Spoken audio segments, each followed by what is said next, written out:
नमस्ते जी, नमस्ते। क्या हाल चाल है आपके? सर जी हम तो बहुत अच्छे हैं, आप बताइएगा। हम भी बहुत बहुत अच्छे हैं। प्रेम से बोलेंगे राधे राधे। सोए दिमाग को खोलने के लिए और अब बढ़ते हैं आगे की तरफ। आज का जो चैप्टर मैं लेकर आया हूं कतई जहर चैप्टर है आपके लिए, मान के चलें भाई साहब, भगवान झूठ ना बुलाए। आपके पूरे सिलेबस में 2 चैप्टर ऐसे हैं जिन्हें देख के आप घबरा जाते हो, एक रिफंड का और एक पेनल्टीज का। आज हम शुरू करने जा रहे हैं पेनल्टीज। पहले हम लिख लिख कर बात करेंगे, उसके बाद हम किताब से बात करेंगे और थोड़े तसल्ली में बात करेंगे। जल्दबाजी में निपटा के ख़त्म करके कोई फ़ायदा नहीं है, क्योंकि जल्दबाजी में अगर किताब खोलकर उसमें से गोले गोले मरवा दिए पढ़ पढ़ के रीड कर करके, तो 24 आवर के बाद आप वहीं खड़े होंगे जहां पर अभी खड़े हैं। मैं बार बार कह रहा हूं कि आपको रिवीजन करना है लिख लिख कर। समय कम लगता है, यस समय कम लगता है, और कॉन्फिडेंस आपका कई गुना ज्यादा होता है। लिखकर रिवाइज अगर आपने किया है, रिकॉल करके रिवाइज आपने किया है, तो रिवीजन के बाद आप उस चैप्टर को या बुक को साइड कर सकते कि यस ये मुझे आ गया है। लेकिन जब ऐसे ऐसे करते हैं तो ये सिर्फ अपने आप को तसल्ली देने के अलावा कुछ भी नहीं है। 4 दिन बाद फिर वही आएगा, यार फिर से वीडियो देखो। अभी चैप्टर वाइज रिवीजन दिया, आप सर को बोलो मैराथन करके दें हमें, कुछ फायदा नहीं होगा, मैं बता रहा हूं आपको। और एग्जामिनेशन हॉल में आप ब्लैंक बैठे होगे। इसलिए बाबू मेरे लिख, पहले देख तेरी मेमोरी के अंदर क्या है। जब तक हाथ नहीं चलेगा तुझे मेमोरी का पता ही नहीं चलेगा, ठीक। और कई सारी बातें उभर के नई सामने आती कि अच्छा बेटा ये ऐसे है, करके जरूर देखिएगा। कैसे भला, मैं बता रहा हूं। अक्सर आप पूछते रहते हो ना रिवीजन कैसे करें। ऐसे करना है रिवीजन, जैसा मैं आपको बता रहा हूं। पेनल्टीज चैप्टर है, किताब हमारे सामने नहीं है, बंद है बिल्कुल। और खुद से सवाल कीजिए, क्या याद है आपको पेनल्टीज चैप्टर को लेकर? सेक्शन भी याद है? कौन कौन से सेक्शन यहां पर इस्तेमाल किए जाते हैं? नहीं? अच्छा याद है तो पहले यह बताओ कि किस सेक्शन में क्या लिखा हुआ है। जितना भी आ रहा है उतना एटलीस्ट लिखो तो सही। सर अगर मान लीजिए ऐसा हो कि हमें बस 20% ही याद हो, 80% याद ही ना हो, अगर इतने बुरे हालात हैं तो उसका सोल्यूशन यह है कि किताब को साइड में रखो और लिखो। यहां पर लिखते जाओ, जहां हाथ रुके थोड़ा सोचो क्या था, नहीं आए तो फिर वहां से झांक कर देखो हल्का सा, लेकिन लिखो उसको भी, ठीक। चले आगे अब। Yes sir. तो यहां आपके सेक्शन जो आते हैं, सेक्शन नंबर 122 से लेकर 138 तक के आते हैं। तो दिमाग यही कहता कि बताओ किस सेक्शन में क्या है, पहले ये तो पता हो ताकि पूरे चैप्टर की रूपरेखा क्लियर हो। 122, 123, एक काम करते हैं साथ साथ चलते हैं। 122 नंबर का जो सेक्शन है इसके कई सारे कंपोनेंट हैं। एक है 122 का 1, एक है 1A, एक 1B है, एक इसका 122 का 2 है और एक 122 का 3 करके है। पहले हेडिंग तो पता कर ले क्या है। 122 के 1 में हमारे बहुत सारे जो सिविल ऑफेंसेस हैं उनकी लिस्ट बनी हुई है और साथ में उनका क्या पनिशमेंट है वो बताया हुआ है, ठीक है जी। और इसमें हमारा जो 1A करके आता है, इसमें बता रखा है कि भाई जो आपके मास्टरमाइंड होते हैं, बेनिफिशियरीज होते हैं, जो माली, नौकर एटसेट्रा, इनके नाम पे फर्म बना देते हैं और खुद पीछे से डायरेक्ट कर रहे होते हैं पर्दे के पीछे बैठकर, तो उन मास्टरमाइंड के लिए यहां पेनल्टी का प्रावधान किया गया है। 1B है ई कॉमर्स ऑपरेटर के लिए। अभी रिसेंटली एक कंसेप्ट लॉन्च किया गया है, जो माइक्रो लेवल के बिजनेसमैन हैं वो लिमिट बेस्ड रजिस्ट्रेशन में जा सकते हैं और ई कॉमर्स ऑपरेटर के थ्रू डील कर सकते हैं।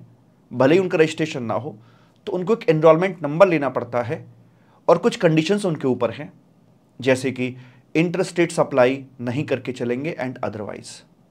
और इधर ई कॉमर्स ऑपरेटर को यह हिदायत दी गई है, इंस्ट्रक्शंस दिए गए हैं कि अगर कोई व्यक्ति बिना रजिस्ट्रेशन वाला तुम्हारे पास लिस्ट होने के लिए आता है तो उसका एनरोलमेंट नंबर जब तक तुम्हारे पास में नहीं होगा आप कोई किसी प्रकार की सप्लाई अपने पोर्टल पे अलाउ नहीं करोगे, कोई किसी प्रकार की सप्लाई अलाउ नहीं करोगे अगर ENR नंबर नहीं है तो। दूसरा, आप अपने पोर्टल पर कोई भी उसे इंटरस्टेट सप्लाई अलाउ नहीं करके चलेंगे। तीसरा ये कि आप उसकी जानकारी, अपना जो फॉर्म है TCS, उसका TCS में जिसका जिक्र होता है वो GST R का जो 08 करके फॉर्म है, हालांकि आपको TCS इनका नहीं काटना है क्योंकि ये GST ही नहीं भर रहे हैं, बट इनकी डिटेल इस फॉर्म के अंदर जरूर जाएगी। अगर आपने ऐसा नहीं किया तो फिर आपके ऊपर पेनल्टी लगा दी जाएगी, ऐसे बोलेंगे यहां पर आकर। फिर ये 102 आएगा, 122 का 2, फिर 122 का 3 करके यहां आने वाला है आपके लिए। ठीक सर जी, पहले सेक्शंस का नाम गिने, फिर इनके कंटेंट को 1 बाय 1 देखकर चलेंगे। फिर आएगा 123 करके, जिसमें अगर आप जो अदरवाइज डिपार्टमेंट से इंफॉर्मेशंस आप कॉल करते हो और वो इंफॉर्मेशंस आपको नहीं दी जा रही हैं तो अदरवाइज पार्टी के ऊपर पेनल्टी लगाने की बात करी जाती है। फिर आता है आपका यहाँ पर 124 करके, अगर आपने कोई स्टैटिक्स वगैरह डिमांड किए हैं अदरवाइज डिपार्टमेंट से और वो आपको नहीं दिए जाते हैं तो यहाँ पर पेनल्टी की बात करी जाएगी। फिर आएगा आपका सेक्शन नंबर 125, इसमें कहता है जनरल पेनल्टी यहाँ पर क्या लगाई जाएगी। ठीक है जी। फिर लगातार आपके 3 सेक्शंस और निकल के आते हैं, 126, 127 और 128 करके। 126 के अंदर बताते हैं कि जब भी हम पेनल्टीज लगाएंगे तो उनके लिए जनरल डिसिप्लिन्स हमारे क्या रहेंगे, ऐसे रफली लिखना है आपने। 127 के अंदर बताते हैं कि जो पेनल्टीज की प्रोसीडिंग्स हैं वो अकेले अकेले भी चल सकती हैं, इसको किसी दूसरी अदरवाइज प्रोसीडिंग्स के साथ की जरूरत नहीं होती है। 128 में बोलते हैं कि यहाँ पर गवर्नमेंट को पावर है कि वो आपकी पेनल्टीज को वेव ऑफ कर सकती है, ऐसा यहाँ पर बोला जाता है। ठीक, फिर अगली सीरीज शुरू होती है, सेक्शन नंबर 129 आता है जिसमें हम लोग सीजर की बात करते हैं और 130 में यहाँ पर कॉन्फिस्केशन की बातें करी जाती हैं मालिक। ठीक है जी। फिर आएगा आपके सामने सेक्शन नंबर 131 आएगा जिसमें यह बोला जाता है कि जो सिविल प्रोसीडिंग्स हैं आपकी और जो क्रिमिनल प्रोसीडिंग्स हैं बोथ आर इंडिपेंडेंट, एक दूसरे से इनका कोई भी लेना देना नहीं है। सेक्शन 132 से क्रिमिनल प्रोसीडिंग शुरू हो जाती हैं, तो क्रिमिनल ऑफेंसेस आपके क्या क्या बनेंगे वो और उनका लिए क्या पनिशमेंट दिया जाएगा, इस प्रकार की बात यहां करी जाती है। सेक्शन आएगा फिर आपके सामने 133, ये रेलिवेंट नहीं है। फिर आएगा 134 कि किसी भी व्यक्ति पर मुकदमा चलाने के लिए हमें कमिश्नर साहब की परमिशन लेनी होती है, तभी उसे कोर्ट में घसीटा जा सकता है। 135 बोलता है किसी व्यक्ति को जेल में डालने के लिए उसका माइंड एक गिल्टी माइंड होना जरूरी है, अगर गिल्टी माइंड नहीं है उसका तो फिर उसको भाई साहब हम नहीं क्रिमिनल ऑफेंस के दायरे में ला सकते हैं और कोर्ट ये प्रेज्यूम करके बैठ जाता है कि इस बंदे का माइंड गिल्टी माइंड है। सेक्शन 136 अपना आएगा जो कि रेलिवेंट नहीं है।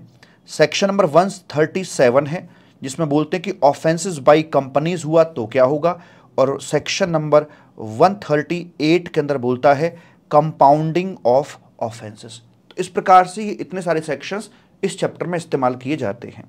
आइए जरा देखते हैं 1 बाय 1 किसके अंदर क्या लिखा हुआ है और कितनी पेनल्टीज की बात यहां पर करी हुई है।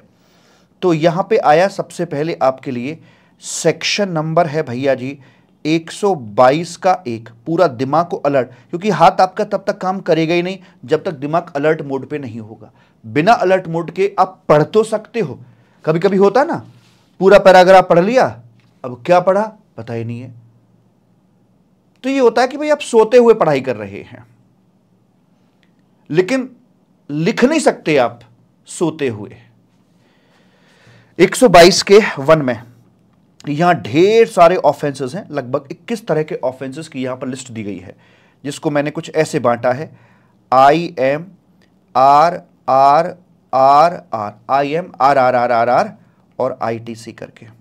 ठीक, तो इसमें क्या आता है सर जी, आई का मतलब हो गया आपका इनवॉइस संबंधी। अब सोचो जरा इन जनरल, इनवॉइस संबंधी आप क्या क्या ऑफेंस कर सकते हो सकता है कि आप बिल नहीं दे रहे हो और सप्लाई दे रहे हो, बिल नहीं दिया बट सप्लाई आपने दे दी है, या फिर मान लीजिए आपने बिल तो दे दिया है लेकिन उस बंदे को आपने सप्लाई नहीं दी थी, ये कर सकते हो। आप गलत बिल लेते हो या गलत बिल आप देते हो। इनवॉइस से जुड़ा हुआ एक और डॉक्यूमेंट होता है ई वे बिल, जो साथ में चलते हैं। आपके पास बिना ई वे बिल के ही आप ट्रांसपोर्टेशन में एंगेज्ड हो एटसेट्रा। इस प्रकार के इनवॉइस से जुड़े हुए ऑफेंसेस आपके इधर आते हैं। एम का मतलब होता है मैनर ऑफ पेमेंट। तो पेमेंट संबंधी क्या क्या बात हो सकती है? आपने टैक्स के नाम पर वसूली तो कर ली है लेकिन 3 महीने से ऊपर का समय बीत गया, आपने उसका पेमेंट अभी तक नहीं किया है। आपने मान लीजिए टीडीएस है, आपने डिडक्ट नहीं किया, कम डिडक्ट किया, या डिडक्ट तो कर लिया पर डिपॉजिट नहीं किया है, ऐसे करके। ऐसे टीसीएस के संबंध में सोचो ना खुद से, सब जनरल सेंस में निकल के आएंगी बातें। टीसीएस के संबंध में आप क्या ऑफेंसेस कर सकते हैं कि आप टीसीएस को कलेक्ट ही ना करें, कम कलेक्ट करें, कलेक्ट कर लिया पर जमा नहीं करते हैं आप। इस प्रकार के ऑफेंसेस आपके पेमेंट से जुड़े हुए जो ऑफेंसेस हैं वो यहां पर आ जाते हैं। अगला पॉइंट आता है आपका यहां पर आकर ये रिटर्न का। रिटर्न फाइलिंग के संबंध में यहां पर कुछ भी लिखा हुआ नहीं है क्योंकि ये डील किया जाता है अंडर सेक्शन 47 की लेट फीस के रिस्पेक्ट में लगती है, तो यहां उसका जिक्र नहीं होता है। नेक्स्ट पॉइंट आता है आपके ये रिकॉर्ड्स को लेकर। तो रिकॉर्ड के संबंध में आप क्या बदतमीजी कर सकते हैं बताइए जरा। सर रिकॉर्ड के संबंध में बदतमीजी हो सकती है कि हम फॉल्स रिकॉर्ड मेंटेन करें, कोई रिकॉर्ड ही मेंटेन ना करें, सब्स्टिट्यूट रिकॉर्ड मेंटेन करें, झूठे रिकॉर्ड या इंफॉर्मेशंस डिपार्टमेंट को प्रोवाइड कराएं जो कि हमें पता है कि यार गलत है एटसेट्रा। तो रिकॉर्ड से जुड़े हुए जो भी आपके हैं वो इधर सिविल ऑफेंस में आते हैं। अगला जो आपका आर निकल के आ रहा है ये, तो रिकॉर्ड हो गया, रिटर्न हो गया, रजिस्ट्रेशन। आपने रजिस्ट्रेशन नहीं लिया और बिजनेस कर रहे हैं आप किसी अनदर पर्सन का रजिस्ट्रेशन लेकर वहां पे काम कर रहे हैं। 21 तोपों की सलामी मिलनी चाहिए इस व्यक्ति को, पड़ोसी का रजिस्ट्रेशन नंबर लेकर बिल फाड़ रहा है। उसके बाद या फिर आपने जब रजिस्ट्रेशन लिया था तो वो एक धोखा था, कहते हैं ना ये शादी एक धोखा है।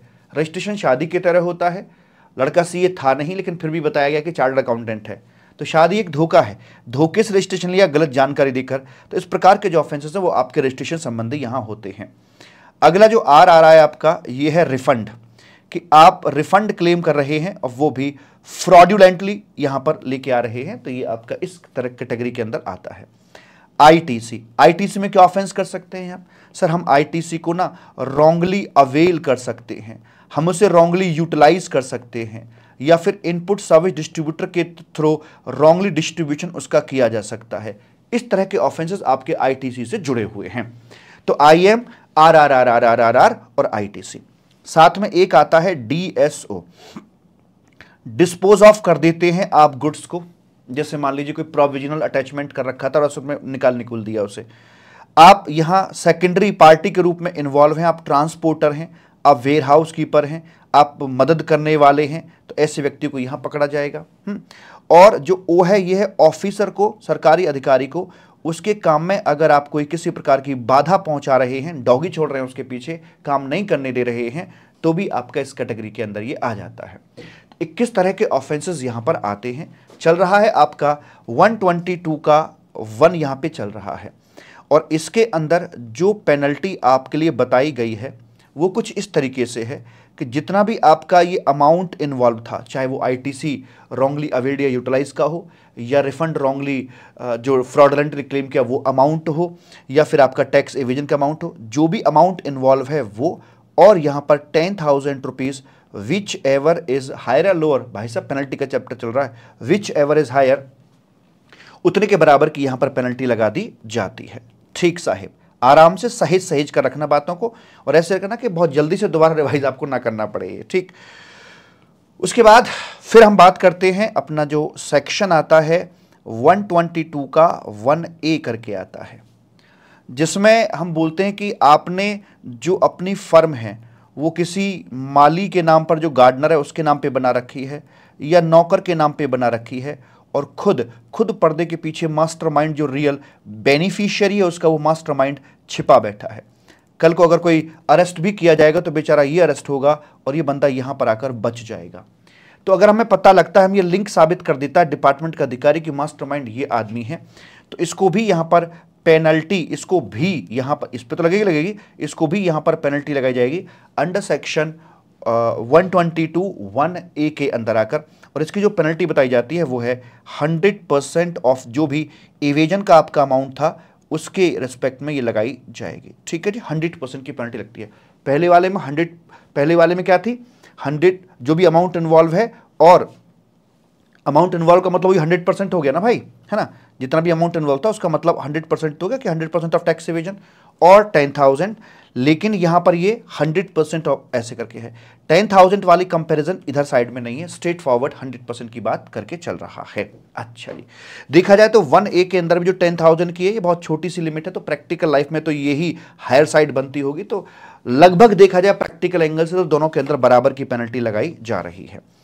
अब आता है आपका यहां पर सेक्शन नंबर 122 का 1B, जो कि आपका न्यूली इंसर्टेड है ई कॉमर्स ऑपरेटर के लिए। अभी ऊपर मैंने आपको बताया था कि अगर आप इंटरस्टेट सप्लाई उसे अलाउ करते, जिसके लिए मना कर रखा था, या आप उसके TCS का जो रिटर्न का फॉर्म जाता उस फॉर्म के अंदर आप उसकी जानकारी नहीं दे रहे हैं, डिटेल्स नहीं दे रहे हैं, है ना, या फिर आप उसे बिना एनरोलमेंट नंबर के लिस्ट कर रहे हैं, तो इस प्रकार के जो ऑफेंसेस आपके देखने को मिलेंगे, वैसे वाले केस के अंदर वही जो शुरू वाली पेनल्टी थी आपकी कि जो भी टैक्स एवेजन का अमाउंट है वो अमाउंट, वो यानी कि 100% अमाउंट, और 10,000 rupees whichever is higher, वो यहां पे लगा दिया जाएगा।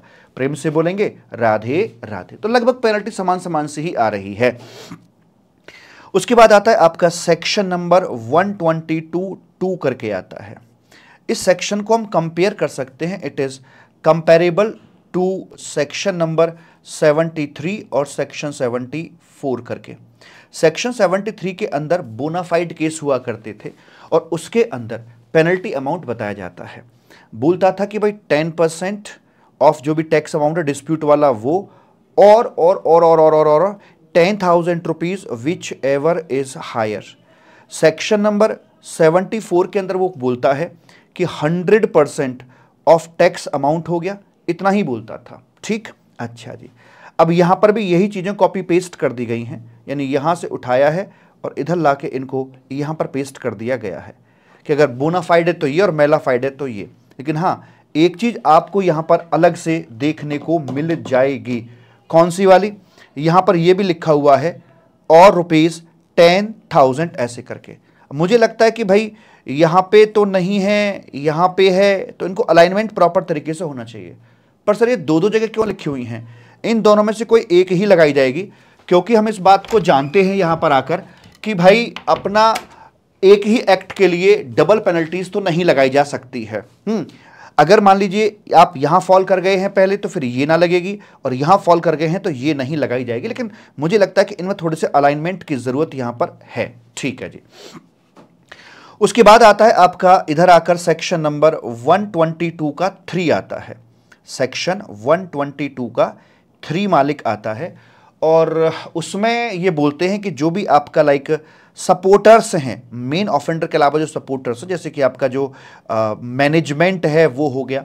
अभी सपोर्टर्स चाहे जीएसटी में रजिस्टर्ड हो या अनरजिस्टर्ड हो, बड़ी बात बोल रहा हूं, ध्यान दीजिए, मार्क कीजिएगा, रजिस्टर्ड हो या अनरजिस्टर्ड हो फर्क नहीं पड़ता। जो मैनेजमेंट है, जो ट्रांसपोर्टर है, जो वेयर हाउस कीपर है, और किसी तरीके से आपके इस ट्रांजैक्शन में मदद कर रहा है, अदरवाइज पार्टी है, मेन ऑफेंडर नहीं है, तो वैसे वाले केस के अंदर इस बंदे के ऊपर भी हम अप टू रुपीज 25,000 की पेनल्टी यहां पर लगाकर चलेंगे। ये था आपका सेक्शन कंप्लीटली 122 करके। एक काम करते हैं, किताब से देखने चलते हैं अब इसे कि हमसे कहीं कुछ छूटा तो नहीं है, कुछ गलती तो नहीं हो गई हमसे आके। ये मैंने सारे सेक्शन की लिस्ट दे रखी है। तो ये रहे सेक्शन 122 सब सेक्शन 1 ऑफेंसेस की list. No invoice, false invoice, bogus invoice. Invoice के संबंध में जितना भी रायता फैला सकते हैं सब फैलाइए। Invoice issued with registration number of another person, bogus invoice, false invoice receive कर रहे हो, दे रहे हो, टर्नओवर को सप्रेस कर रहे हो, है ना, ई वे बिल, बिल्टी वगैरह। अब आपका ध्यान कहां गया? आपका ध्यान गया यहां पर टर्नओवर को सप्रेस करना, क्योंकि ये पॉइंट हमने लिखा ही नहीं था। टर्नओवर सप्रेस किया जा रहा है ऐसे करके। कलेक्ट कर रहे हैं अपना यहाँ पे आके हम टैक्स, लेकिन 3 महीने तक पे नहीं कर रहे हैं। TDS not deducted, short deducted या डिडक्ट कर लिया बट पे नहीं किया, ये पॉइंट बिल्कुल ठीक थे हमारे, ये हमें बिल्कुल याद था अच्छे से। रजिस्ट्रेशन लिया नहीं या फॉल्स डिटेल्स के साथ रजिस्ट्रेशन लिया आपने। रिकॉर्ड्स मेंटेन नहीं कर रहे हो सेक्शन 35 के मुताबिक, झूठे रिकॉर्ड हैं, डिस्ट्रॉय कर देते हो, सब्स्टिट्यूट करते हो, रिफंड फ्रॉडलेंटली क्लेम कर रहे हो। रिटर्न के संबंध में यहाँ कोई प्रोविजन नहीं बिकॉज सेक्शन 47 कवर करता है। ये आ गया ITC रॉन्गली अवेल यूटिलाइज या फिर ITC distribution wrongly by ISD की बात कर रहे हैं। डिस्पोज ऑफ करते हो सीज्ड गुड्स को या फिर जो प्रोविजनली अटैच किया गया था, ये पॉइंट नहीं बोला था हमने सिर्फ ये बोला था। तो जो सेक्शन 62 में सीजर हो गया है या प्रोविजनल अटैचमेंट जिसका हो गया है उसको डिस्पोज ऑफ कर देते हो। और सेकेंडरी पर्सन है, सप्लाई करता है, transport, store, knowing this contraband goods, ये DSO आ गया अपना यहाँ पर आकर, है ना, सेकेंडरी पार्टी आ गई। और अपना जो ऑब्स्ट्रक्ट करता अधिकारी को, तो वैसे वाले केस में 100% ऑफ टैक्स अमाउंट और 10,000 rupees whichever is higher. अब आप ये देख लीजिए मालिक कि आपने क्या क्या नहीं बोला था, बस एक शब्द यहाँ रह गया था और एक यहाँ रह गया था और इसकी कोई ज़्यादा वर्थ भी नहीं थी अगर हमें याद भी नहीं हुआ था तो। अब मुझे बताइए, अगर मैं बिना किताब की इतनी सारी बातें रिकॉल कर चुका तो क्या 20 दिन बाद भी रिकॉल नहीं कर लूंगा? कर लूंगा, डेफिनेटली कर लूंगा। अगर क्योंकि महीने भर पहले शायद आपने पढ़ा होगा कभी ये, और आज रिकॉल कर सकते तो 1 महीने बाद एग्जामिनेशन हॉल में भी रिकॉल कर लेंगे। Now you are fully confident. अब आप कह सकते कि हां आपने सेक्शन 122(1) का रिवीजन कर लिया है। डायरेक्ट यहीं से पढ़ा था, कोई रिवीजन नहीं था मेरे बच्चा, कोई रिवीजन नहीं था। बात को समझने की कोशिश कर, अपने आप को बहकाना मत। आगे बात करते हैं, यहां पर 1A आता है जी अपना। 1A के अंदर हमने मास्टरमाइंड की बात करी थी जो पर्दे के पीछे बैठा है। Any person who retains the benefit, beneficiary जो है, जो मास्टरमाइंड है, कवर्ड अंडर क्लॉज सबसेक्शन 1, मतलब जो इतने सारे काम किए गए हैं ऊपर वाले ऐसे उल्टे पुल्टे काम करके, जो उसके पीछे का मास्टरमाइंड है, ये बताए गए। Supply without invoice, invoice without supply, ये बड़ा गेम है। जिसको आपने सप्लाई दी उसको बिल नहीं दिया, जिसको बिल दिया उसको सप्लाई नहीं दी है। बिल और सप्लाई के साथ गेम खेल रहे हो, दोनों में से अलग अलग डिस्ट्रीब्यूट कर रहे हो उनको। इनवॉइस विदाउट सप्लाई हो गया, ITC विदाउट टेकिंग सप्लाई और रॉन्ग डिस्ट्रीब्यूशन ऑफ ITC। तो ये इस प्रकार के खेल खेलकर आप यहां पे कमा रहे हो। एट हुज इंस्टेंस, जिसके इशारे पर ये काम किया जा रहा है, shall be liable to a penalty, कितना, जितना भी अमाउंट आपने टैक्स का एवेड किया है 100% ऑफ टैक्स अमाउंट की पेनल्टी लगेगी। ये आ गया 1B जो कि न्यूली इंसर्टेड है कि एक इलेक्ट्रॉनिक कॉमर्स ऑपरेटर है, अलाउ करता है सप्लाई ऑफ गुड सर्विस और both by it by un unregistered person, जिसके जो स्मॉल बंदा था, other than a person exemption by a notification issued so and so to make such supply. तो जिसके पास रजिस्ट्रेशन नहीं है, बिना रजिस्ट्रेशन के अलाउ करता है, या जिसके पास ENR भी नहीं है उसको अलाउ करता है, और इंटरस्टेट अलाउ करता है जिसकी उसके लिए अलाउ नहीं था, और उसकी इंफॉर्मेशन हमें नहीं दे पाता है डिटेल्स की। भले ही हम उसे GST नहीं मांग रहे हैं, भले ही आपको उसका TCS कलेक्ट नहीं करना है, लेकिन जो ENR होल्डर है हम उस पर कंट्रोल तो करना चाहते हैं ना कि उसका वाकई में 10-20 लाख का पूरा हुआ कैसे हुआ। तो वैसे केस में 10,000 रुपीज़ और इक्विवेलेंट टू और 100% of tax whichever is higher की पेनल्टी यहाँ पे लग जाती है। 122(2) ये आ गया, तो ये आ गया और ये आ गया मेलाफाइड। ये बात लिखी थी अंडर सेक्शन 73 और ऐसी बात लिखी होती है अंडर सेक्शन 74, लेकिन सेक्शन 74 में ये 10,000 के साथ कंपैरिजन नहीं था, इसी के अलाइनमेंट की बात कर रहा था। बाकी आगे आपकी सेकेंडरी पार्ट है जिसमें आपको सबसे पहले जो ट्रांसपोर्टर, वेयर हाउस कीपर, चाहे रजिस्टर्ड हों या रजिस्टर्ड हों या ना हो, जॉब वर्कर, एडवाइज़र, डायरेक्टर यानी मैनेजमेंट जो है अपना वो यहाँ पे आ गया, कोई मदद करता है, स्टोर करता है, कीप करता है, मैंने किसी भी तरीके से अधिकारी के सामने प्रेजेंट नहीं होते हो, invoice not issued and not account for, मतलब किसी भी तरीके से आप इस चोरी में शामिल हो तो आपको पेनल्टी 25,000 रुपये तक की यहां लगाई जा सकती है, वैसे करके बोल दिया जाता है। अब आता है आपका सेक्शन नंबर 123 और 124। ये कुछ प्रिस्क्राइब्ड अथॉरिटी होती है और आपसे यहां पर मांगी जाती हैं कुछ एक करके इंफॉर्मेशन मांगी जाती हैं। जो मेरा पहले बताइए ना लिखा क्या है, आप क्या जानते, कितना आपको याद है as of now. Section number जब हम 123 की बात करते हैं तो यहां पर आकर वो कहता है हमसे भैया जी कि देखिए यहां पर अधिकारी बैठा हुआ है और वो बैंक से, स्टॉक ब्रोकर से, डेवलपमेंट अथॉरिटी से, यहाँ से वहाँ से अलग अलग इन्फॉर्मेशंस मांगता है। अगर आपको इंफॉर्मेशन नहीं मिल पाती हैं या रॉन्ग इंफॉर्मेशन मिलती हैं और आपने कई सारे चांस दिए, सारा टाइम बीत चुका है, तो ये जो पार्टीज थी, स्टॉक, ये बैंक वगैरह, स्टॉक एक्सचेंज वगैरह, इनके ऊपर, ये टैक्स पेयर के ऊपर नहीं है, इनके ऊपर पेनल्टी लगाई जा सकती है। कितनी पेनल्टी लगाई जा सकती है सर जी? इनकी पेनल्टी है यहां पर 100 रुपीज पर डे, लेकिन ये मैक्स टू मैक्स जा सकती है आपकी 5,000 तक। वो भी एक सरकारी महकमे ही है, ज़्यादा मत लगाना।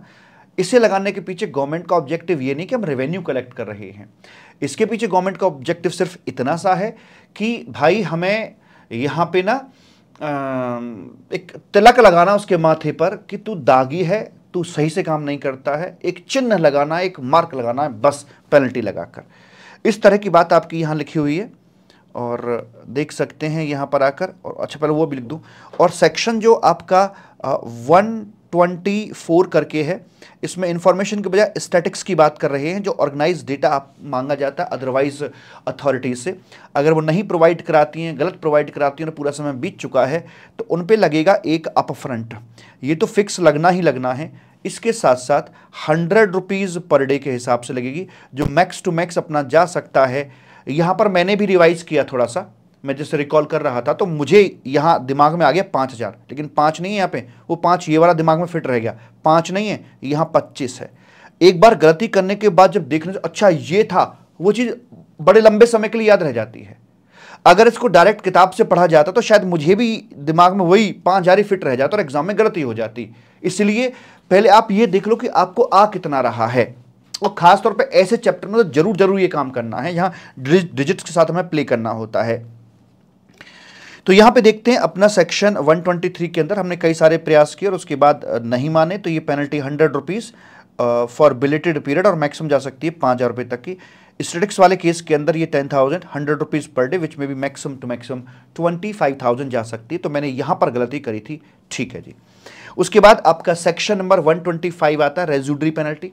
अगर किसी ऑफेंस के लिए सेक्शन 122 वगैरह के अंदर पेनल्टी कोई नहीं दे रखी है, तो उसके लिए हम 25,000 तक की पेनल्टी, अप टू 25,000, ये वेरिएबल हो सकती है, 20 लग सकती है, 18 लग सकती है, 15 लग सकती है, 10 लग सकती है, 5 लग सकती है, it is variable in nature. इस प्रकार की पेनल्टी हम यहाँ पे लगा सकते हैं। तो सेक्शन 125 तक आपके 122 तक, 122 हो गया, 23 हो गया, 24 हो गया, हाँ 124 और 25 हो गया, 125 तक की हमारी कवरेज हो चुकी है। अब हमारे सामने आता है सेक्शन नंबर 126। जो सेक्शन नंबर 126 है उसमें बोलता है कि भाई जो पेनल्टीज़ है ना, इसका भी अपना एक डिसिप्लिन है। हर व्यक्ति का एक डिसिप्लिन होना चाहिए। नेचर यही सिखाती है हमें कि जो डिसिप्लिन में रह के काम नहीं करेगा, नेचर उसे उठा के पटक देगी और फेंक देगी। क्योंकि कुछ जनरल सी बातें हैं, डिसिप्लिन से वो ध्यान में रखने। क्या भला? नंबर एक ये है कि अगर कोई माइनर ब्रीच आपने कर दिया है तो उसके लिए हम पेनल्टी आपके ऊपर नहीं लगाएंगे। माइनर ब्रीच क्या है? बिलो 5,000 का अगर आपका कुछ अमाउंट बनता है, या फिर आपकी कोई मिस्टेक ऐसी हो गई, देखो नया लॉ है, छोटी मोटी मिस्टेक हो सकती हैं, या mistake apparent from the record है, मतलब लाइक आपकी कोई इंटेंट नहीं थी, विदाउट एनी फ्रॉडुलेंट इंटेंट, आप अनजाने में आपसे कुछ भूल हो गई हैं, उनको माफ कर दिया जाएगा, नया लॉ है, थोड़ा रियायत यहां पर दे दी जाएगी। नंबर 2, अगर आप कोई वॉलंटरी डिस्क्लोजर वहां पर दे रहे हैं कि भैया आपसे ये अपराध हो गया है, तो वहां ऑब्वियस सी बात है हम इस चीज को कंसिडर करेंगे और थोड़ा सा रिलैक्स वाले प्रोविजंस आपके ऊपर अप्लाई करके चलेंगे, ठीक है जी। यानी पेनल्टी घटाई जा सकती है तो हम घटाने की पूरी कोशिश करेंगे, मिटिगेट कर सकते हैं उसको। नंबर 3 पर बोलता है कि भाई opportunity of being heard proper दी जाएगी किसी भी व्यक्ति को बोलने, अपनी पेनल्टी लगाने से पहले। और जो मिटिगेशन की बात हम करके चल रहे हैं, जो कम करने की बात कर रहे हैं, ये वहीं हो सकती है जहां कम करने की गुंजाइश हो, जहां कम करना पॉसिबल हो। जैसे मान लीजिए सेक्शन 122(1) के अंदर पेनल्टी थी आपकी भाई 100% हो गई, ये 10,000 विच एवर इज हायर, क्या आप इसको कम कर सकते हो? नहीं, ये फिक्स्ड पेनल्टी हो गई आपकी। कम कहाँ हो सकती है? जैसे सेक्शन 125 की पेनल्टी थी, उसमें बोलता था up to 25,000 which may be less than 25,000, तो एक रेंज मिल जाती है आपको। तो इस तरह की जो वेरिएबल नेचर की पेनल्टीज होती है, जहां पर रेंज अवेलेबल है, कुछ है हमारे पास हाथ में कंट्रोल, तो वहां पर इसको कम किया जा सकता है। यही है आपका सेक्शन नंबर 126। आइए देखते हैं क्या लिखा है। Nature of penalty fixed nature की है, तो भैया इसमें मिटिगेशन की कोई गुंजाइश नहीं है। वेरिएबल नेचर की है, जैसे अप टू 25,000 मिटिगेशन की गुंजाइश है। No penalty for minor breach वो जो लेस देन 5,000 हो, mistake apparent from the record हो और कोई आपका फ्रॉडलेंट इंटेंट इसके पीछे ना हो। Penalty case to case differ कर सकती है, मेरे केस में 20, आपके केस में 18,000 लग सकती है, वो भी जो वेरिएबल नेचर की होती हैं। वॉलंटरी डिस्क्लोजर को हम पूरा का पूरा सम्मान देके चलेंगे और अपॉर्चुनिटी ऑफ बीइंग हर्ड पक्का पक्का आपको दी जाएगी कोई भी ऑर्डर पास करने से पहले। प्रेम से बोलेंगे राधे राधे।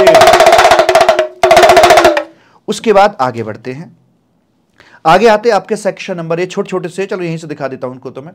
सेक्शन 120, चलो वहीं लिखेंगे सर, हम तो लिखेंगे, लिख ही रहे तो लिखेंगे सारा। चलो आगे आता है हमारा सेक्शन नंबर 127 करके आता है, और 127 में गाना गाया जाता है, तू साथ न दे मेरा चलना मुझे आता है, हर आग से वाकिफ हूं जलना मुझे आता है, तू साथ न दे मेरा चलना मुझे आता है।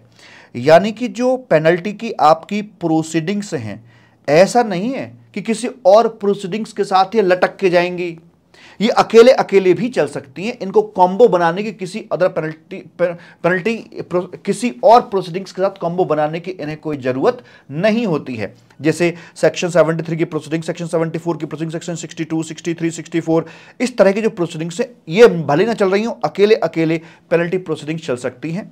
और सेक्शन नंबर जो आपका 128 है उसमें बोलता है कि गवर्नमेंट, बस कीवर्ड लिख दो, काम खत्म।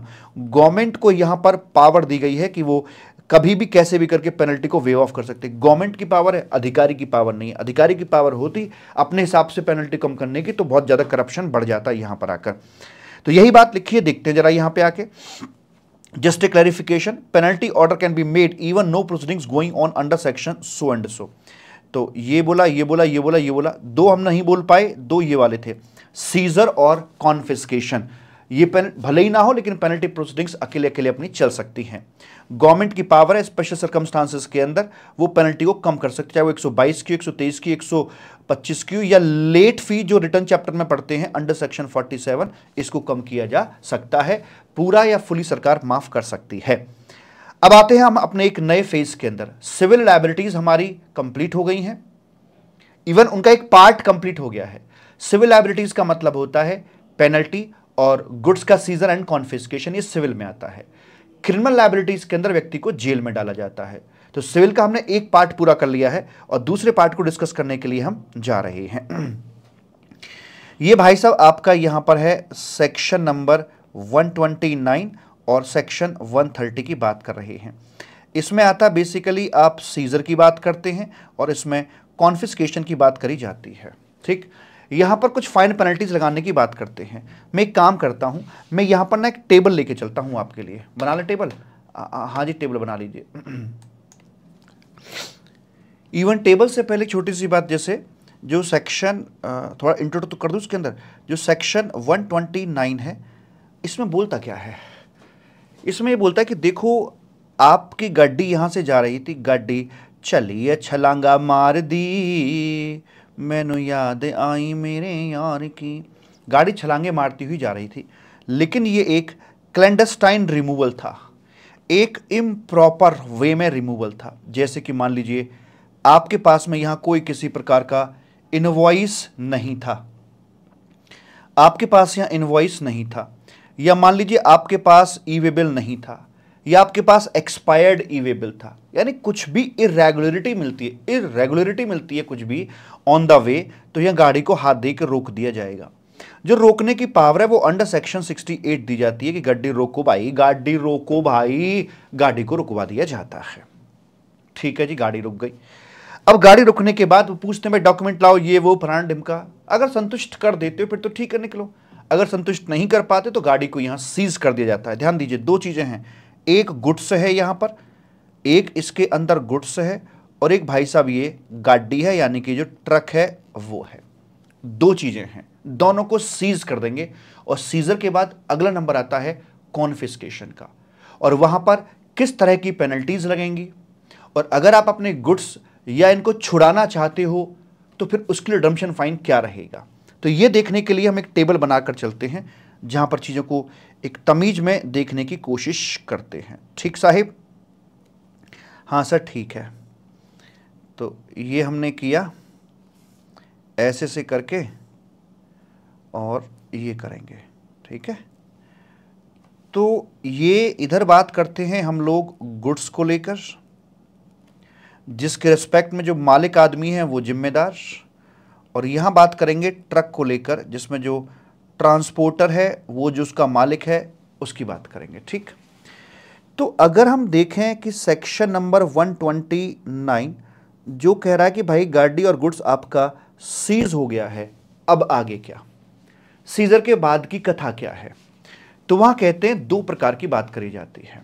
बोलते हैं कि क्या आपने बिफोर डिमांड ऑर्डर मामला सिलटा दिया है या नहीं सिलटाया है, बिफोर डिमांड ऑर्डर है या फिर आफ्टर डिमांड ऑर्डर है, ये दो बात की जाती है, इतना मुझे याद है।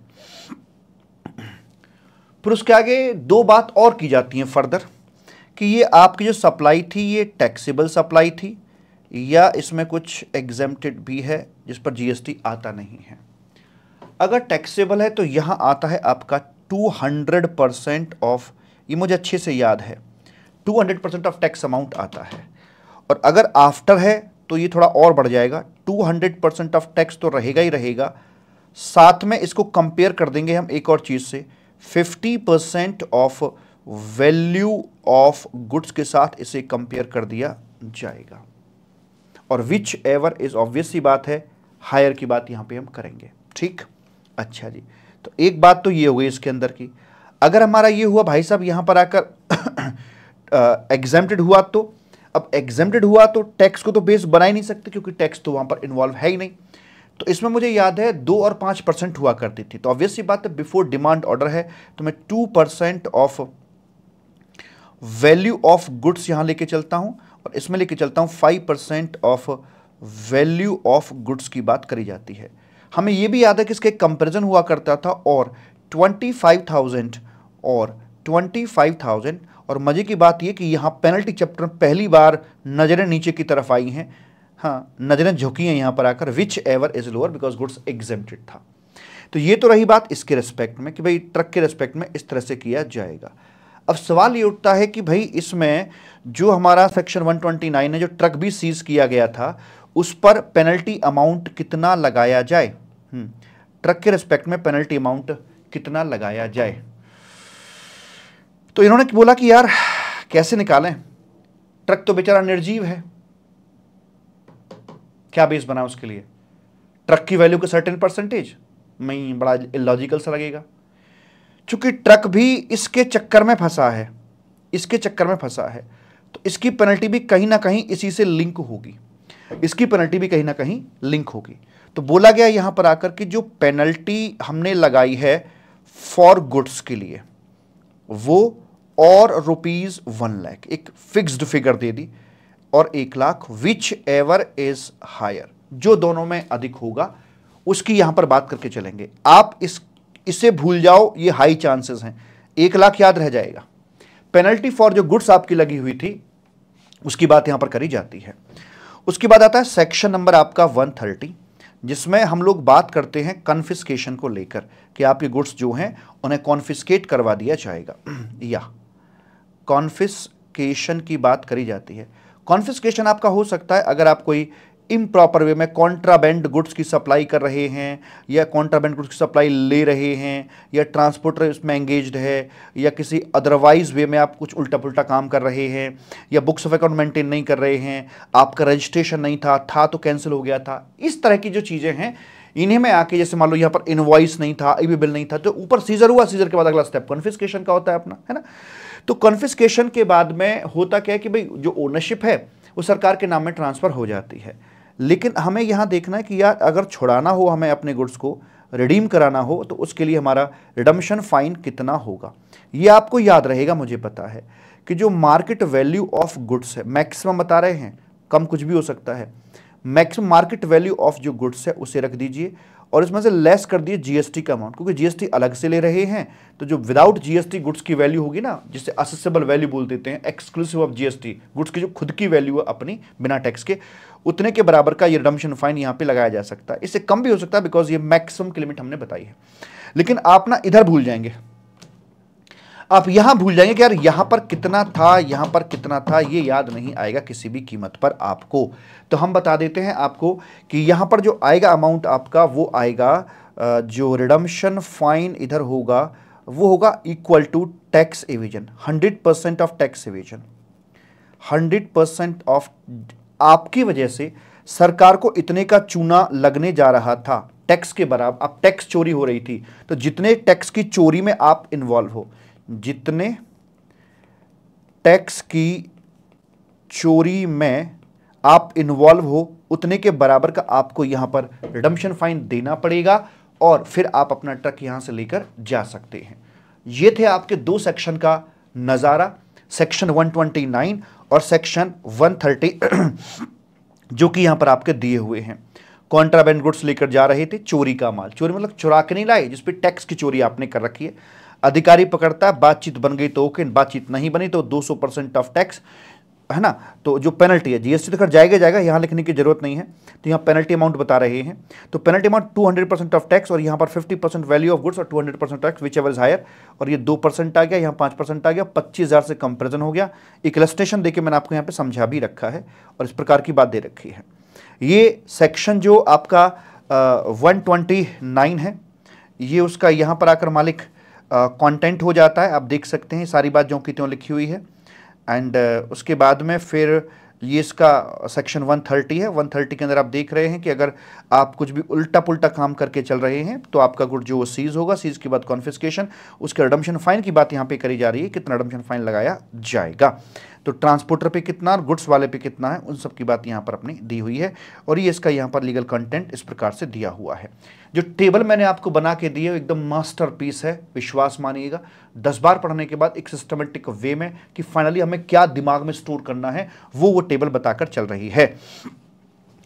अब बात करते हैं जेल करावेगी रे छोरी जेल करावेगी, हरियाणा का गाना है एक, जेल करावेगी। आखिर वो कौन कौन से कर्म हैं जिनकी वजह से बंदे को जेल तक हो सकती है।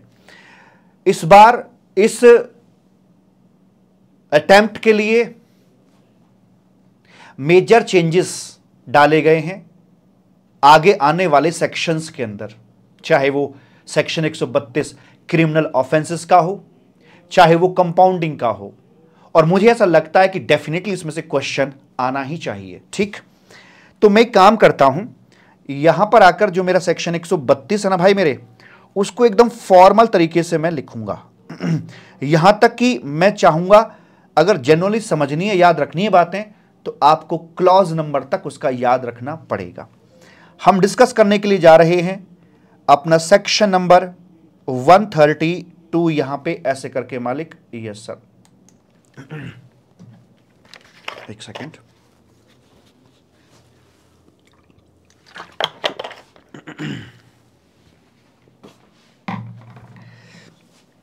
ये किन को अट्रैक्ट कर रहा है, 1 की बात करने जा रहे हैं। ये पकड़ रहा है उन व्यक्तियों को जो person who commits, cause to commit, और जो बेनिफिशियरी है, जो व्यक्ति अपराध कर रहा है, उसका कारण बन रहा है या उसका बेनिफिशियरी है, सब जेल जाएंगे। जेल करावे। अब पहले ही हमें यह देखना है कि कौन कौन से ऑफेंसेस इतने खतरनाक हैं जिनके लिए व्यक्ति को जेल तक हो सकती है। जैसे कहते हैं सास भी कभी बहू थी, ये यहां पर पहले बहू बनती है, और बहुओं में से ही जैसे 100 बहुएं हैं तो शायद इनमें से 10-20 जो बहुएं होंगी वो खतरनाक सास भविष्य में बनती हैं। तो सास कोई आसमान से नहीं आती, खतरनाक सास, वो जो बहुएं थी उन्हीं में से कुछ छटकर आगे आती हैं। कहना यह चाहता हूं कि जो आपके सिविल ऑफेंसेस होते हैं उन्हीं में से कुछ छटे हुए और चुने हुए आपके क्रिमिनल ऑफेंस कैटेगरी के अंदर आ जाते हैं। तो कौन कौन से ऑफेंसेस हैं देखते हैं जरा। तो ये सेक्शन 132 1 के अंदर क्लॉजेस हैं A, B, C, मैं तो कर रहा हूं, नोट करना भाई साहब मेरे साथ साथ, A, B, C, D, E, F, G, HIJKL,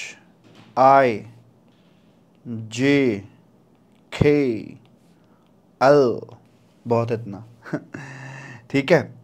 ए में क्या बोलता है, वही जो बिल और सप्लाई वाला चक्कर है। ए में बोलेगा बिल और सप्लाई, कि जिसको बिल दिया उसको ये ना दिया, जिसको ये ना दिया उसको ये दे दिया, ये झगड़ा। लेकिन ए में कौन सा आएगा, ये ए और बी के अंदर आते हैं, ए में कौन सा आएगा ये समझ नहीं आती। तो बिल और सप्लाई में तो पहले नो के आगे क्या लिखूं, नो बिल या नो सप्लाई पहले वाले में। तो बिल और सप्लाई को अल्फाबेटिकली मैं चेक कर लेता हूं, मैं भी भूल जाता हूं, मैं भी इंसान हूं यार, कि कौन सा ए में है कौन सा बी में है, क्योंकि ये ध्यान रखना बड़ा जरूरी है।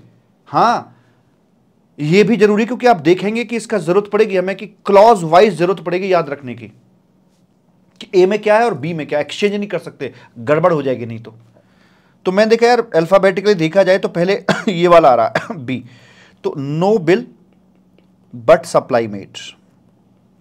एक पर्सन जिसको बिल दिया, बिल नहीं दिया, सप्लाई आपने उसको दे दी है। जैसे कि मैंने ई वे बिल के चैप्टर में बताया था कि पत्थर वाले ने जो B2C सप्लाई थी, एंड यूजर था, उसको बिल नहीं दिया बट सप्लाई दे दी, और जो क्रेडिट बुक कर सकता था बिल्डर, उसको उन्होंने बिल दे दिया बट सप्लाई नहीं दी है। ठीक, no bill but supply made. अगला वाला है कि नो सप्लाई, सप्लाई नहीं दी बट बिल इशूड। अब मुझे बताइए इनमें से ज्यादा खतरनाक अगर आप किसी को बोलते हैं तो कंपैरेटिवली कौन सा ज्यादा डेंजरस है?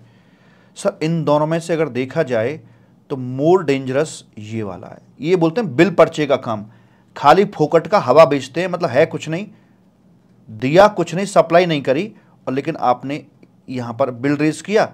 और सर ऐसे बिल रेज करने से होता क्या है?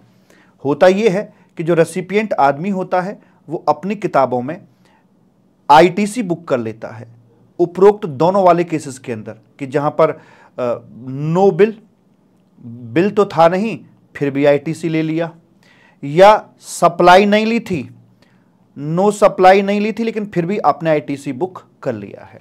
तो ये भी एक क्रिमिनल ऑफेंडर कैटेगरी के अंदर बंदा आ जाता है। डी में क्या आता है सर? डी में आते हैं सर जी आपके यहां पर आकर कि आपने टैक्स कलेक्ट किया है, आपने टैक्स कलेक्ट किया है but not paid even beyond 3 months from due date से 3 महीने बीत गए लेकिन फिर भी आपने उनका पेमेंट नहीं किया है। इन 4 ऑफेंसेस को आप एक सेपरेट कैटेगरी में रख के चलिएगा। ये बहुत ही खतरनाक श्रेणी में आपके 4 ऑफेंसेस मालिक यहां आते हैं। जिसे कहते हैं, किसी गुरुजी से पूछोगे पहुंचे हुए से, उनसे पूछना कि गुरुजी 4 महापाप कौन से हैं, तो बताएंगे कि ये 4 महापाप हैं। उन 4 महापापों में एक शराब पीना भी होता है। शराब पीना वैसे तो आम लगता है, लेकिन मैं आपका, हालांकि समय कीमती है, आप ना सुनना हो तो स्किप कर दीजिएगा, वरना 1 मिनट मैं आपका ले रहा हूं, बीच में मैं रोक नहीं पा रहा अपने आप को। शराब कितनी खतरनाक होती है। एक कोई ब्राह्मण देवता थे, जंगल से होकर जा रहे थे, उन्हें रास्ते में एक राक्षस टाइप व्यक्ति मिल जाता है और उनको, वो ब्राह्मण देवता को 3 में से कोई एक ऑफर चूज करने के लिए फोर्स करता है। पहला ऑफर था कि गाय सामने खड़ी हुई है, इसे काट दीजिए। दूसरा है शराब की बोतल रखी हुई है, इसको पीजिए। और तीसरा, ये एक स्त्री है, आप इसके साथ दुष्कर्म कीजिए। 3 में से कोई एक आपको चूज करना ही पड़ेगा, नहीं तो आपकी गर्दन हम उड़ा देंगे। अब ब्राह्मण देवता बड़े परेशान, अब तीनों को बार बार कंसिडर करें और देखे यार तो महापाप है तीनों के तीनों, मैं क्या करूं।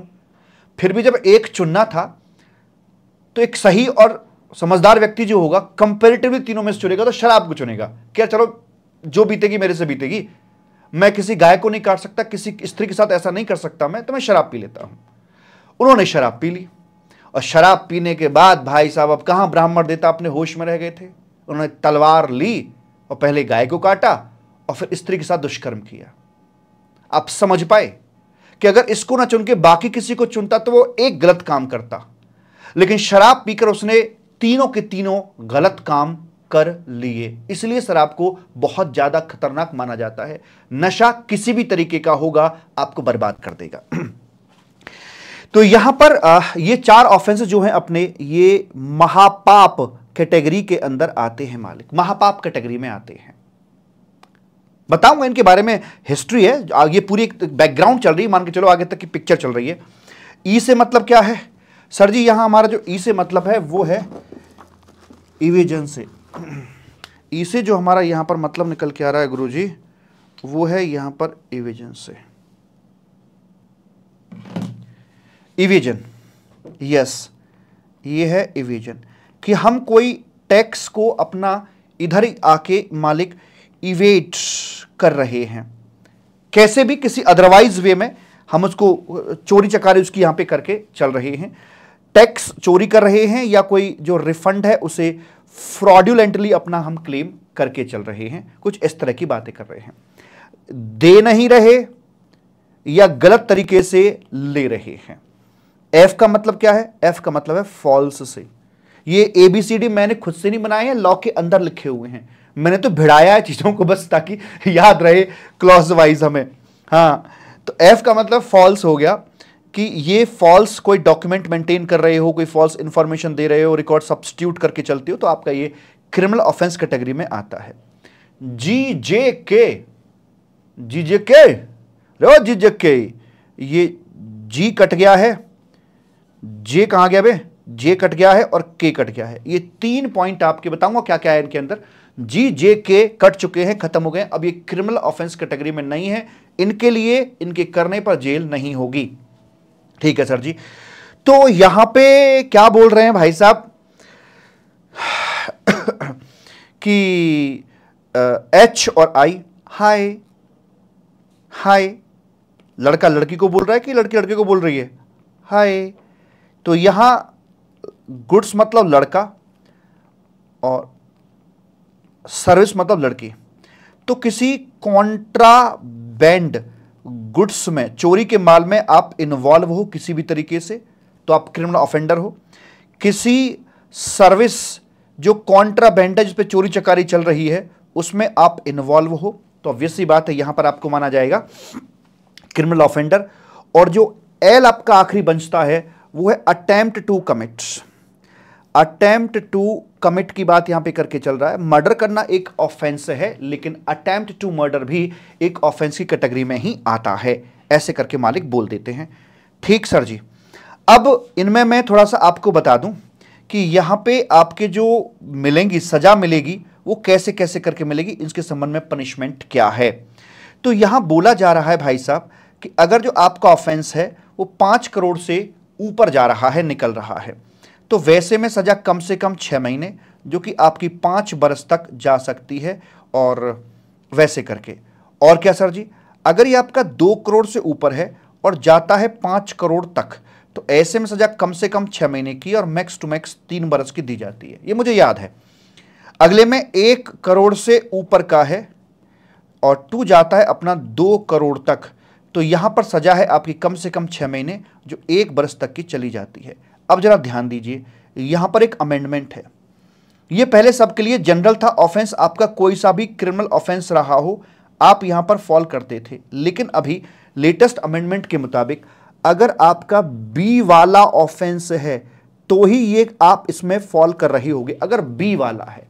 इन 4 महापापों के अंदर भी इसे ऐसे मानो जैसे कि ये शराब वाला आपका ऑफेंसेस है ना। 4 महापापों में मैंने कहानी सुनाई थी ना आपको, मैं कोई भी कहानी यूं नहीं सुनाता। दिखने में पता नहीं कौन से को आप ज्यादा खतरनाक मान रहे थे, लेकिन शराब पीना सबसे ज्यादा खतरनाक रहा। तो ऐसे ये उन चारों के बीच में सबसे dangerous, the most dangerous and जो घिनौना काम है वो सप्लाई नहीं की और सिर्फ खाली बिल फाड़ कर दे दिया, वो है। तो अगर आप बी वाले केस में हैं तो ही इसमें आएंगे। सर अगर हमने मान लीजिए ए कैटेगरी का या सी कैटेगरी का कोई ऑफेंस किया, सपोज 1.5 करोड़ का हमने ऑफेंस किया था, तो क्या हमें सजा मिलेगी? नहीं, ये ओनली फॉर बी है, ओनली फॉर बी पॉइंट के लिए है, बाकी किसी के लिए नहीं है, ऐसे करके यहां पर मालिक बोल दिया जाता है।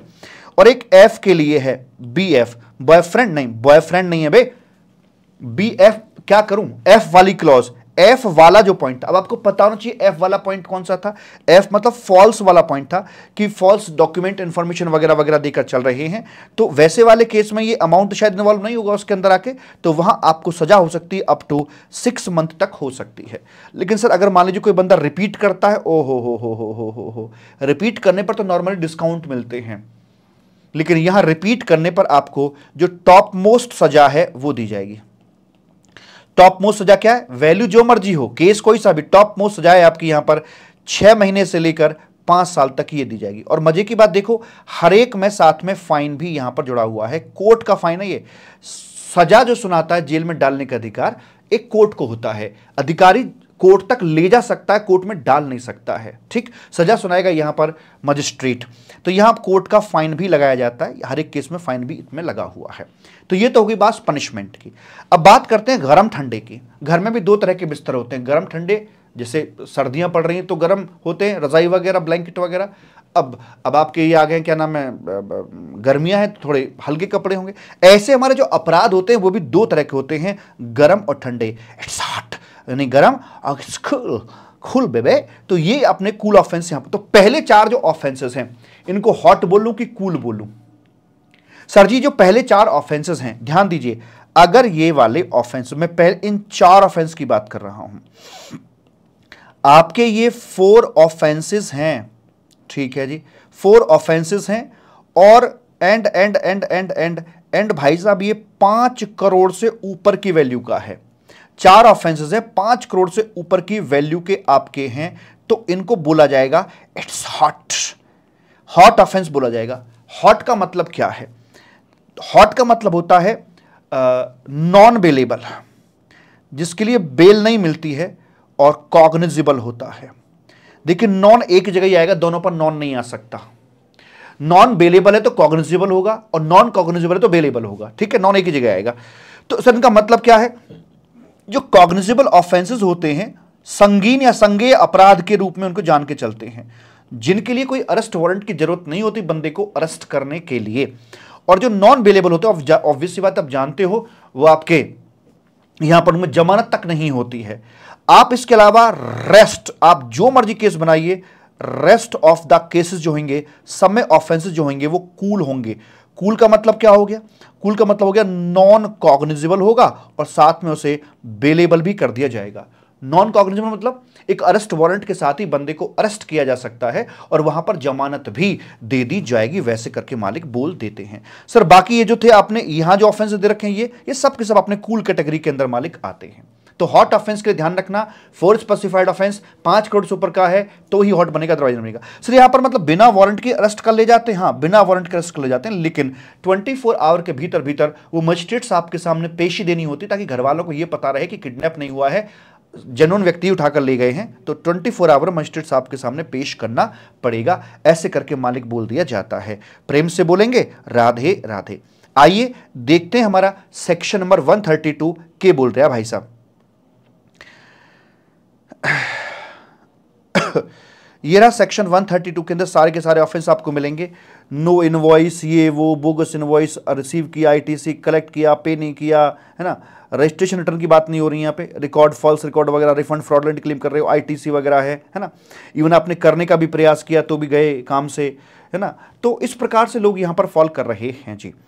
एंड उसमें जो सजा का प्रावधान दे रखा है वो ये रहा, 1 करोड़ से 2 करोड़ की बात है, और लेकिन ओनली 1 केस में ये एप्लीकेबल होगा, जहां पर no supply but invoice issued, यानी कि जो बी क्लॉज है उसी के अंदर ये वाली आती है। बाकी 2 से 5 में और 5 से ऊपर आपकी ये बता रखी हैं। सब्सिक्वेंटली आओगे, रिपीट करोगे तो आपका 6 महीने से लेकर 5 तक टॉप मोस्ट वाली सजा दी जाएगी। लेकिन ऑफेंस अगर आपका एफ क्लॉज वाला बनता था तो अब तो 6 महीने तक की सजा है, और ये 6 महीने की सजा घटाई जा, हाँ ये पॉइंट हम नहीं रिकॉल कर पाए थे, हालांकि पता था बट नहीं बोल पाए।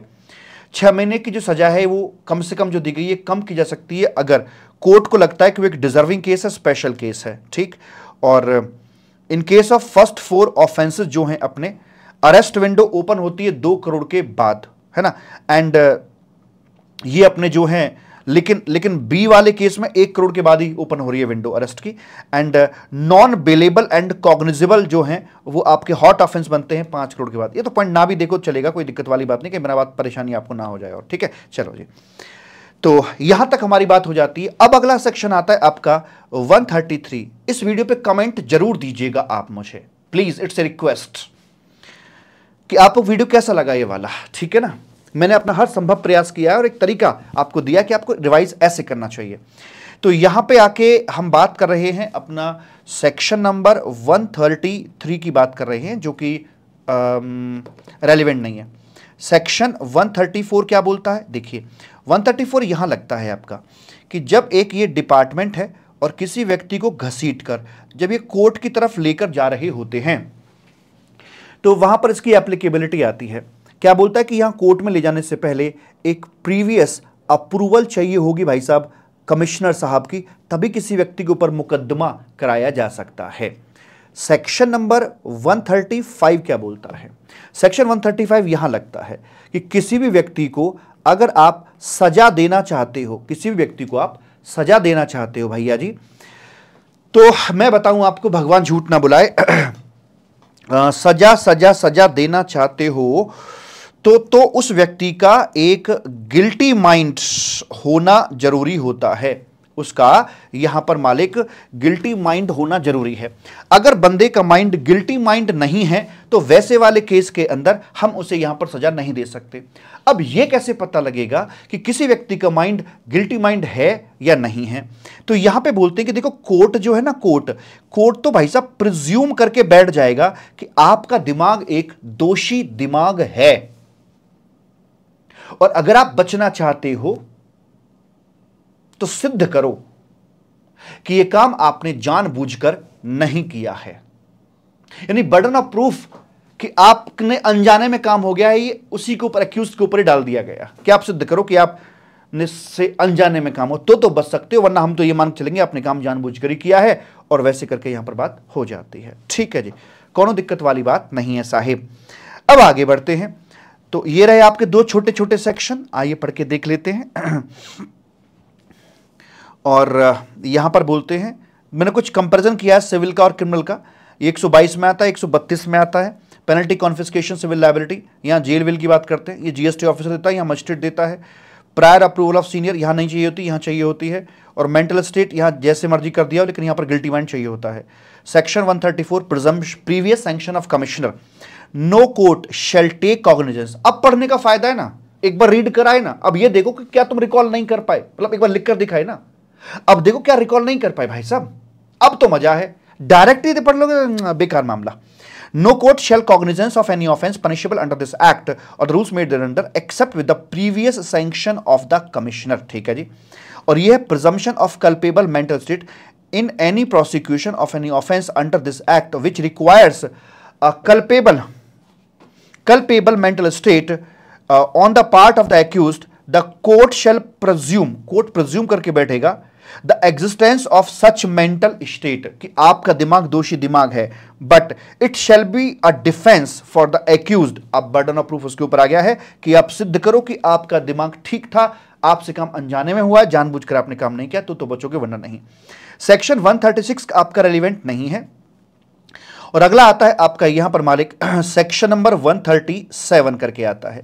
क्या बोलते हैं भला इसके अंदर, इसमें यह कहा जाता है 137 के अंदर प्रभु कि देखिए ऑफेंस बाई जब एक कंपनी किया जाता है तो कंपनी एक आर्टिफिशियल पर्सन होता है। हाँ सर, तो ये तो कंपनी पे तो मुकदमा मुकदमा मुकदमा चलेगा ही चलेगा, ये तो गिल्टी है ही है। साथ में कंपनी के जो ड्राइवर हैं, जो चलाने वाले हैं, ड्राइवर और हेल्पर, इसके ड्राइवर कौन और हेल्पर कौन है साहब? सर ड्राइवर हो गया अपना जो टॉप मैनेजमेंट है वो आ गया, डायरेक्टर हो गए, कंपनी सेक्रेटरी वगैरह हो गए, जितने बड़े बड़े लोग हैं ये, है ना। और जो इसके हेल्पर हैं, जो डिपार्टमेंटल इंचार्ज थे, जो परचेज डिपार्टमेंट संभाल रहा था, सेल्स संभाल रहा था, ये जो डिपार्टमेंटल इंचार्ज होते हैं, तो इस कंपनी नाम की गाड़ी के जो ड्राइवर और हेल्पर थे, सबके ऊपर मुकदमा चलाया जाएगा वैसे करके। लेकिन इनमें से उनको, इन दोनों में से उनको छोड़ दिया जाएगा, रिलैक्स कर देंगे, जो ये प्रूफ कर देता है कि भाई साहब वो तो यहां पर थे ही नहीं, ये जो ऑफेंस हुआ है उस समय वो छुट्टी पर थे, वो तो वहां गए थे, माता वैष्णो देवी के दर्शन करने के लिए गए थे, और वो प्रूफ कर देते हैं, अटका दर्शन की पर्ची दिखा देते हैं, ट्रेन का टिकट दिखा देते हैं, और कई सारी फुटेज दिखा देते हैं, और सिद्ध करते कि भाई साहब मैं यहां नहीं था, ये मेरी नॉलेज में नहीं है। तो भाग जा, उसे बाहर निकाल दिया जाएगा मुकदमेबाजी से। दूसरा व्यक्ति वो है जो ये साबित कर दे कि भाई साहब उसने इस ऑफेंस को रोकने के लिए ड्यू डिलिजेंस, ये चश्मे का नंबर भी 2 से 3 हो गया, आंखें फाड़ फाड़ के रखी, भरसक प्रयास किया ये ऑफेंस ना हो, फिर भी हुआ है, फिर भी हुआ, तो अब मैं क्या करता साहब, मैं गरीब आदमी, उसको भी यहां से छोड़ दिया जाएगा। और इनका टॉप मैनेजमेंट का, इनका तो इतना तक बोला गया है कि अगर कोई ऑफेंस आपकी सहमति से हुआ है, सहमति आपकी चाहे कहकर हो या मौन हो, कन्वेंस वर्ड का इस्तेमाल किया जाता है मौन सहमति के लिए, कि चुप रह गए, आपके आंखों के सामने काम होता रहा, गलत काम होता रहा और आप वहां पर चुप बैठे रहे, तो एक्सप्रेस सहमति हो या मौन सहमति हो, चुप रह गए आप, तो आप गिल्टी ही यहां पर माने जाओगे और आपको चक्की पीसिंग, एंड पीसिंग। जो कंपनी वर्ड है, अगर इसकी जगह फर्म हो तो सेम सीन रहेगा, बस यहां पर इतना फर्क आएगा कि उसका ड्राइवर जो होता है वो डायरेक्टर नहीं, उसके ड्राइवर को पार्टनर का नाम दिया जाता है। जैसे हवाई जहाज का ड्राइवर है तो कैप्टन होगा, और शिप का है ड्राइवर तो मास्टर ऑफ द वेसल होता है। ऐसे ही यहां पर कंपनी का ड्राइवर है तो डायरेक्टर है, फर्म का ड्राइवर है तो पार्टनर है, प्रोप्राइटरशिप कंसर्न है तो उसका जो है वो ड्राइवर, उसका जो ओनर है वो है, एचयूएफ है तो उसका ड्राइवर करता है। तो मतलब आप समझ लीजिएगा मुटेटस मुंडेंडिस, इस प्रकार से इसकी एप्लीकेबिलिटी आ जाती है। पढ़ के देखते हैं सेक्शन नंबर 137, कंपनी एटसेट्रा पर केस चलेगा, और सीनियर जूनियर सबके चक्की पीसिंग, एंड पीसिंग, और कंपनी भी चक्की पीसिंग। लेकिन इनमें से किस किस को निकाल दिया गया, रिलीज कर देंगे, जो माता रानी के दर्शन करने के लिए गया था या जिसने ड्यू डिलिजेंस का यूज किया था उनको बाहर कर देंगे, अदरवाइज नहीं। अब अगला आता है लास्ट सेक्शन आपका, सेक्शन नंबर 138, यहां पर मालिक आ जाता है, लास्ट है कंपाउंडिंग ऑफ ऑफेंसेस।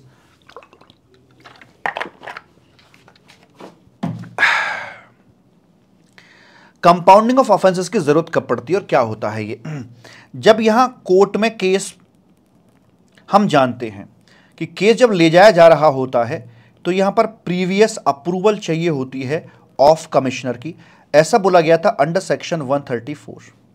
तो इस स्टेज पर यानी कि मुकदमा अभी पहुंचा नहीं है, इसकी यहां पर कंपाउंडिंग कराई जा सकती है, इसकी यहां पर कंपाउंडिंग कराई जा सकती है मालिक। अच्छा, कंपाउंडिंग का मतलब क्या होता है, पैसे लेकर अपराधों पर पर्दा डाल देना, पैसे ले लिए और जो ऑफेंसेस थे उनको चादर उड़ा दी कि आपने कुछ किया ही नहीं, दूध के धुले बना दिए। सर फिर तो बड़े बड़े लोग कोई जेल जाएंगे ही नहीं, रुको जरा सब्र करो।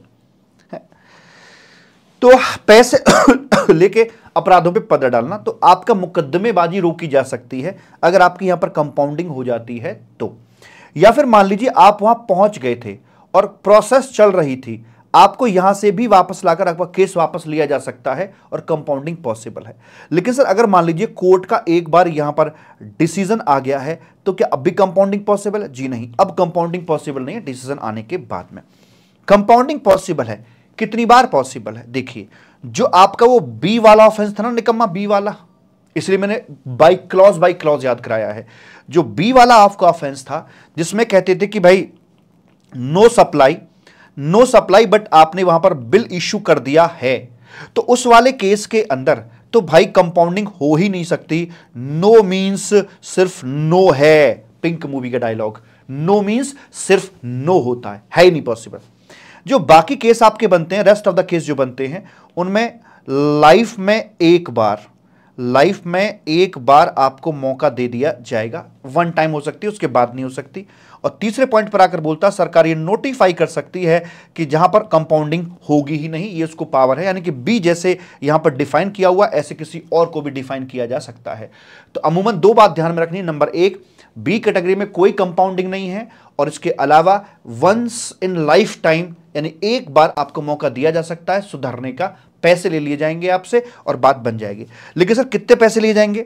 यहां पर जो कंपाउंडिंग फीस होगी वो कंपाउंडिंग फीस क्या है? कंपाउंडिंग फीस की जो रेंज बोली गई है ना, मैक्सिमम रेंज जो बोली गई है, वो बोली गई भाई साहब ये आपकी 25% से लेकर, ये है इसकी लोअर बॉटम, ये बॉटम यहां है, और यहां से लेकर 100% तक का आपका ये हो सकता है, ये इसकी अपर है। बॉटम टू अपर, इस रेंज के भीतर कहीं ना कहीं बात करके चलेंगे। तो इसमें क्या बोलता है इस रेंज के अंदर आकर कि अगर आपका ऑफेंस ए कैटेगरी वाला है, बी कैटेगरी वाला है, सी कैटेगरी वाला है, डी वाला है, और यहां पे कंपाउंडिंग फीस बता रहे हैं। अरे सर गलत नहीं लिख दिया आपने कि यहां पे मतलब बी की तो कंपाउंडिंग हो ही नहीं सकती, तो कंपाउंडिंग फीस कैसी? बिल्कुल ठीक बात आपकी, बी यहां से कट जाएगा, पर मुझे तो 4 रखने थे यहां पे, कोई बात नहीं, एक यहां बढ़ा देंगे। तो ए, सी, डी और ई, पता है ना ए में क्या था? ए में था नो बिल, सी में था जो रेसिपिएंट है ए और बी का जो बेनिफिट ले रहा है बिना बिल के या बिना सप्लाई क्रेडिट ले रहा था, डी वो था जहां पर टैक्स ले लिया बट आपने 3 महीने बीत गए आपने और जमा नहीं किया, और ई था आप अदरवाइज वे किसी इवेजन में इन्वॉल्व हो या फ्रॉडलेंट इंटेंट है आपके। तो 4 महापाप ही थे, लेकिन 4 में से एक तो आउट हो गया, एक की तो सजाई, एक को तो कोई काट ही नहीं सकता, ब्रह्मा विष्णु महेश भी बी वाले ऑफेंस को काट नहीं सकते शराब पीने वाले को, तो उन्होंने एक यहां पर ऐड कर दिया अगला वाला। अगर इसके अंदर 5 करोड़ से ऊपर का मैटर जा रहा है तो उन्होंने बोला कि भाई ये रहेगा आपका 50% से लेकर 75% तक रहेगा, रेंज के अंदर है ना। हाँ ये मैक्सिमम रेंज है भाई साहब, ये क्या है, ये आपकी यहां पर आकर ना ये एक मैक्सिमम रेंज आ रही है, क्या रही है बे? मैक्सिमम रेंज आ रही है, ठीक सर जी। तो 50% से लेकर 75% तक का आपका ये रहेगा यहां पर आकर, और अगर ये आपका 2 करोड़ से ऊपर का बट 5 करोड़ तक का जा रहा है तो इसे थोड़ा और लोअर डाउन करेंगे क्योंकि वैल्यू कम हो गई है, 40% से लेकर आपका रहेगा ये 60% तक, बिल्कुल ठीक है, यानी कि इस रेंज में कहीं ना कहीं रहेगा। और सर बाकी सब के लिए एक तो ये बना सीन, और अगर कोई और आप केस बनाएंगे रेस्ट ऑफ द केस के लिए तो बॉटम लाइन पर ही आपका रहेगा 25% की हम यहां पे बात करके चलेंगे। ये था आपका सेक्शन नंबर 138। आइए देखते हैं किस तरह से किताब में ये लिखा हुआ है। तो सिविल ऑफेंस होते हैं, इनमें से कुछ 12 नहीं 9, इनमें से कुछ अपने यहां पर क्रिमिनल बनते हैं और 9 तरह के ऑफेंसेस क्रिमिनल हैं, पहले 12 थे 3 कट गए हैं तो ये वैसे रह गए हैं। कंपाउंडिंग ऑफ ऑफेंस बिफोर और आफ्टर द प्रोसिक्यूशन, प्रोसिक्यूशन से पहले या बाद में हो सकती है, और ये फाइन को बोलते हैं fine in lieu of confiscation, confiscation को रोकने के लिए फाइन पे करना पड़ रहा है। कंपाउंडिंग हो ही नहीं सकती आपकी जहां सप्लाई वाला नहीं थी बी वाले केस के अंदर आके। वंस इन लाइफ टाइम आपकी ये की जाएगी अगर ऑलरेडी एक बार मजा ले चुके हो तो, और स्पेसिफाइड केस में सरकार अलाउ या डिसअलाउ अपना कर सकती है, वैसी वाली बात बोल दी जाती है। ये आपकी बॉटम लाइन है और ये आपकी यहां पर मैक्सिमम है, इस रेंज के अंदर बोला गया है। ये आ गया आपका ए वाला ऑफेंस आ जाता है, बी वाले में है नहीं, ये सी वाला ऑफेंस आ गया अपना, ये डी वाला ऑफेंस आ गया और ये वाला ई वाला ऑफेंस यहां पर आ जाता है। तो ये जो आपके ए से लेकर ई तक के हैं इनमें अगर 5 करोड़ से ऊपर का मैटर है तो ये आ गया, और 2 से 5 का मैटर है तो ये आ गया, और बाकी जो मर्जी केस बनाइए सब में 25% का आपका ये रखवाया गया है। और कंपाउंडिंग हमने ये नहीं बोला सर, याद था पता था पर बोला नहीं क्योंकि ज़्यादा जरूरी था नहीं, तो देख लेते हैं। Compounding is allowed only after payment of, हाँ तो सारा कुछ पे कर देंगे उसके बाद कंपाउंडिंग होगी, और कंपाउंडिंग करा लीजिए और मौज करिए। और बाकी ध्यान दीजिए कंपाउंडिंग अगर होगी तो इसका मतलब नहीं कि आप पूरी तरह से बरी हो गए हो, किसी और एक्ट के थ्रू तहत आप पे कोई केस वेस चल रहा है तो वो चलता रहेगा, आप सिर्फ यहां से बरी हुए हो वैसे करके। तो इस तरह से आपका ये खतरनाक चैप्टर था पेनल्टीज का मेरी तरफ से कंप्लीट हुआ है। आई होप कि आपको ये चैप्टर बहुत अच्छा लगा होगा और बहुत अच्छे समझ में आया होगा। कमेंट अपने जरूर दीजिएगा। Thank you so much, bye tata and love you. और बस कुछ दिनों की बात है, मैं हर वीडियो में बोल रहा हूं अपने में, बने रहो मजदूर, कुछ दिनों की बात है फिर मौज ही मौज करोगे। All the best, bye tata and ढेर सारा लव यू आपके लिए।